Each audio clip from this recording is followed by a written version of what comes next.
हरिओम। गृहस्थी में ऐसे रहें कि योग में भोग, भोग में योग सध जाए। किसी फल में आम जैसी मिठास हो तो स्वाद बन जाएगा और उसी फल में नीम जैसी कड़वाहट हो तो स्वास्थ्य बन जाएगा। कबीरदास जी ऐसे ही फल थे। रविन्द्रनाथ टैगोर जी ने कबीरदास जी के लिए मुक्ति दूत शब्द कहा था। कबीर से जुड़कर कौन सी मुक्ति मिलती है। कबीर स्वयं गृहस्थ थे। उस काल के जितने संत हुए उनकी गृहस्थी कबीरदास जी की गृहस्थी से बिल्कुल अलग थी। कबीरदास जी ने यह समझाया कि घर परिवार में रहकर भी आत्मा के माध्यम से ईश्वर तक पहुंचा जा सकता है। कबीरदास जी कहते थे कि पूजा पाठ करते करते मनुष्य का शरीर यंत्रवत हो जाता है, जबकि पूजा आदत नहीं स्वभाव होना चाहिए। गृहस्थी के लिए ही शायद कबीर ने लिखा होगा कि जिन ढूंढा तिन पाइयाँ गहरे पानी पैठ। गृहस्थी एक ऐसा सागर है जिसमें डुबकी लगाने पर डूबने का डर नहीं है, बल्कि बंधन में ही मुक्ति है और मुक्ति में ही बंधन है। इसलिए कबीरदास जी को याद करते हुए अपनी गृहस्थी में ऐसे रहें कि योग में भोग और भोग में योग सध जाए।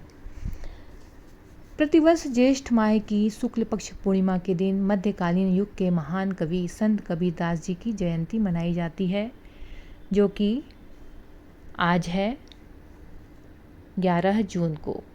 कुछ लोगों का मानना है कि कबीरदास जी का जन्म एक मुस्लिम परिवार में हुआ था, जबकि कुछ उन्हें जन्म से हिंदू मानते हैं और उनका मानना है कि उनका जन्म एक जुलाहे के घर हुआ था। हालांकि दोनों ही समुदायों में उन्हें बराबर का सम्मान प्राप्त था और दोनों समुदायों के लोग उनके अनुयायी थे। वह ऐसा दौर था जब चारों तरफ जात पात, छुआछूत, धार्मिक पाखंड, अंधश्रद्धा से भरे कर्मकांड, मुल्ला मौलवी तथा पंडित पुरोहितों के ढोंग और सांप्रदायिक उन्माद का बोलबाला था।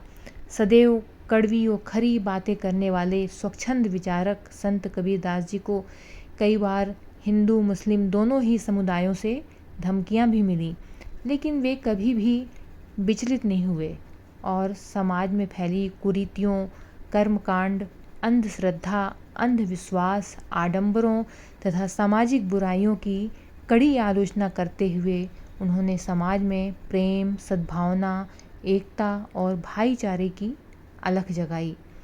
उन्होंने अपना सारा जीवन देशाटन करने और साधु संतों की संगति में व्यतीत कर दिया और अपने उन्हीं अनुभवों को उन्होंने कविताओं या दोहों के रूप में लोगों को सुनाया।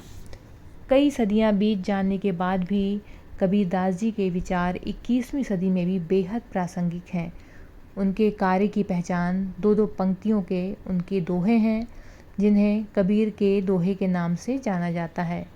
उनके ये दोहे आज भी लोगों के मुख से सुनने को मिलते हैं और हमारे लोग जीवन के इर्द गिर्द ही घूमते नज़र आते हैं और मनुष्य को जीवन की नई प्रेरणा देते हैं।